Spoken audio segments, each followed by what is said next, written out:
Amerika versus Cina saat ini bukan perang dagang, tapi perang ideologi. Jadi janganlah melihat Amerika dan Cina bersih tegang, kemudian pejabat negara berkomentar, oh itu cuma perang dagang dua negara, gak banyak pengaruhnya buat Indonesia, kita cari negara lain selain mereka. Alah, malu bener kalau saya mendengar opini seperti ini. Asli malu saya, seperti gak ada kedalaman analisanya, seperti gak ada keilmuan bernegaranya. Ambil gampangnya saja, toh rakyat gak banyak ngerti urusan beginian. Sebentar om, hati-hati ngomong begitu. Semua bisa berubah dalam hitungan bulan, bukan tahun.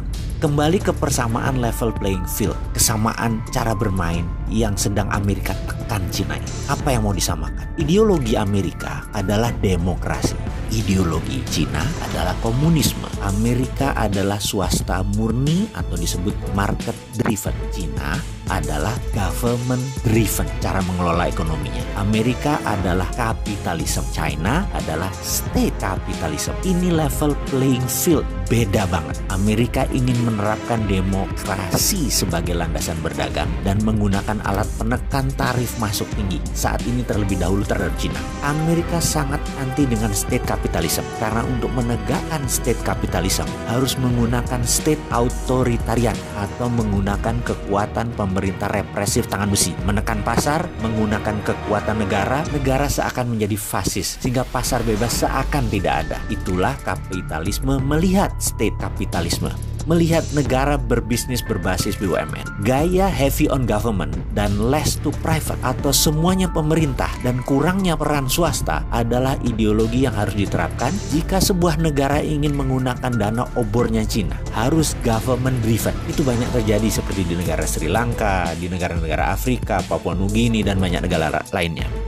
Framework demokrasi ekonomi dan state-driven ekonomi itu dua ideologi berbeda yang menjadi titik awal perang dagang. Ini perang baru dan senjatanya bukan bedil, tapi saat ini diawali dengan perang tarif dan perang dagang. Lalu bagaimana melihat perang ini bagi Indonesia dan bagaimana solusinya? Biar gampang, kita mau melihat negara mana yang melakukan state capitalism, yaitu jika mau masuk sebuah negara mereka minta government guarantee. Negara mana yang menggunakan swasta pada saat deal B2B, tapi senatornya, presidennya ikut menekan sebuah negara, ya. Itu kita harus mencurigai apa negara tersebut. Jadi Indonesia sekali lagi, ke depan bagaimana? Kalau saya secara pribadi, saya anti pasar bebas kapitalisme. Semua sahabat saya tahu bahwa saya anti state capitalism. Jadi saya anti Amerika, saya anti Cina, saya anti IMF, dan saya anti obor. Lalu ideologi bisnis saya apa? Ideologi bisnis saya adalah ekonomi Pancasila. Apa itu ekonomi Pancasila? Ekonomi Pancasila adalah ekonomi berbasis